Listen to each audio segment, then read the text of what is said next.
ভাঙড়ে ভোট প্রচারে একেবারে বিজেপি প্রার্থীর বাড়িতে গিয়ে তার মায়ের আশীর্বাদ নিতে গেলেন শওকত মোল্লা। কোথাও কি তাহলে তৃণমূলের আহ, কোনো এমন দিন পড়লো যেটা কিনা আগামী দিনে বিজেপির সাথে সখ্যতা বজায় রাখতে হচ্ছে শওকত মোল্লা? দেখুন, কিছুদিন আগের ঘটনা আপনাকে আমি বলছি। মানিকতলা কেন্দ্রে বিজেপির যিনি প্রার্থী আছেন তাপস রায়, তিনি সুপ্তি পাণ্ডের মানে আগে যিনি বিধায়িকা ছিলেন সাধন পাণ্ডের স্ত্রী, তার বাড়িতে গেছিলেন এবং তার কাছ থেকে ভোট প্রার্থনা করেছেন। যেহেতু সেই এলাকার উনি বাসিন্দা, তার বাড়িতে এসে ভোট চাইতেই পারেন। সেরকমই শওকত মোল্লা গিয়ে চাইতেই পারেন ভোট বিজেপি প্রার্থীর বাড়িতে।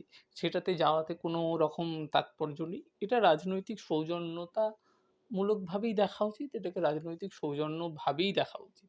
এবার এটার পেছনে আবার যদি আপনি কোনো অন্য অ্যাঙ্গেল থেকে দেখতে চান, তাহলে কেউ হয়তো দেখবে যে আগে থেকেই ঘর করে রাখছে, যদি ভোটে হেরে যায় বা কোনো কারণে হয় তাকে বিজেপিতে জয়েন করতে হয় বা কোনো রকম অ্যালায়েন্সে আসতে হয়, সেরকম কিছু আসতে পারে। কিন্তু সেই ওই অ্যাসপেক্ট থেকে যদি আপনি অন্য দিক থেকে না দেখেন, সোজাসুজি খোলা চোখে যদি দেখেন, সেক্ষেত্রে বলা যেতেই পারে যে ওই এলাকার যেহেতু বাসিন্দা, তার থেকে ভোট চাইতেই গেছেন। তার মা বা তার বাড়ির লোক যে বিজেপি করেন, তাই জন্য তিনি ভোট দেবেন না কি দেবেন সেটা পরের কথা। ভোট চাওয়ার, চাইতে যাওয়া, তাতে তো কোনো বাধা নেই, চাইতে গেছেন তাই জন্য। এখানে তো বারবার অভিযোগ উঠছে যে তৃণমূলের তরফ থেকে বিজেপি শূন্য বলে দাবি করা হয়েছে ভাঙড়ে। বিজেপির কোনো অস্তিত্ব নেই বারবার বলা হয়, যেখানে সেই জায়গায় কোথাও কি বিজেপির উত্থান তৃণমূলের মাথা ব্যথার কারণ হয়ে দাঁড়াচ্ছে? দেখুন, বিজেপির যে উত্থান, সেটার পেছনে কিন্তু সিআরপিএফ এবং তার আগে সিবিআই, ইডি, এদের হাত আছে। এবং এখন বর্তমানে ইলেকশন কমিশনের হাত আছে অনেক বেশি। যত না গ্রাসরুট লেভেলে কর্মী সমর্থকদের বা ওয়ার্কারদের সমর্থন আছে এবং লিডারশিপ, লিডারদের ল্যাক অফ লিডারশিপ হচ্ছে একটা বড় প্রবলেম। তৃণমূল থেকে ভাঙিয়ে নিয়ে এসছে নেতা এবং জনসংযোগ, যে কর্মী, যে কোনো যুদ্ধতে সৈনিকরা খুব বড় ভূমিকা পালন করে। ভোট তো একটা যুদ্ধ, সেই যুদ্ধে বিজেপির সবচেয়ে বড় সমস্যা হচ্ছে কর্মীর অভাব। আপনি কোনো তৃণমূল নেতাদের দেখুন, তাদের মাথায় কি আপনি ভাঁজ দেখতে পাচ্ছেন? তাদেরকে কি আপনার দেখে চিন্তিত মনে হচ্ছে যে এই বিজেপির খুব উত্থান হচ্ছে? এমন কিছু হচ্ছে না। কিছু এলাকায়, পার্টিকুলার এলাকায় হয়তো বিজেপির একটু সংগঠন তুলনামূলকভাবে হয়তো একটু শক্ত হয়েছে। তাও শুভেন্দুর হাত ধরে, শুভেন্দু অধিকারীর হাত ধরে। শুভেন্দুর অধিকারীর হাত ধরে কিছু তৃণমূলের নেতারা বিজেপিতে জয়েন করছে এবং তারাই এই সংগঠনটাকে একটুখানি বাড়াচ্ছে, একটুখানি সংগঠিত করছে। কিন্তু তাছাড়া নিজস্ব কোনো বা সংগঠন বিজেপি তৈরি করতে পারছে না। উপরন্তু তৃণমূলে থেকে আসা বিজেপি, যারা বিজেপি করছে এবং পুরনো যারা বিজেপি করতো, তাদের মধ্যে একটা দ্বন্দ্ব দেখা যাচ্ছে। সেটা ভাঙড় হোক, সেটা আপনি বরানগর হোক, সেটা পশ্চিমবাংলার অন্যান্য অংশেও দেখুন, সেটা দেখতে পাচ্ছেন।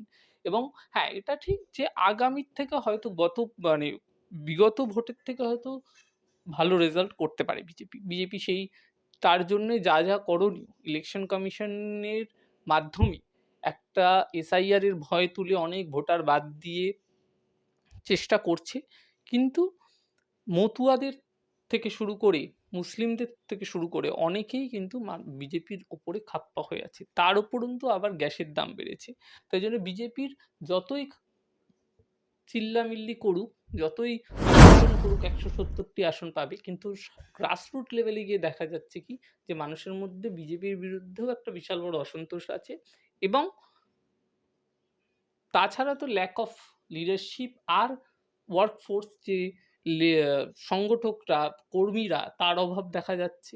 কিছু শহরাঞ্চলে বা কয়েকটা পকেটে হয়তো বিজেপিকে একটুখানি শক্তিশালী মনে হতে পারে, কিন্তু ওভারঅল যে লেবার ফোর্সের দরকার, সেই ফোর্সটা বিজেপির কাছে নেই।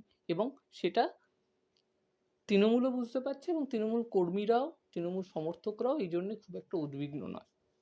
সব্যসাচী প্রশ্ন এখানেই, কারণ যেখানে প্রেক্ষাপট এবং যে জায়গা, সেটা কিন্তু একেবারে ভাঙড়। সেই ভাঙড় যেখানে কিনা উম, একেবারে নওশাদ সিদ্দিকীর একেবারে শক্ত ঘাঁটি।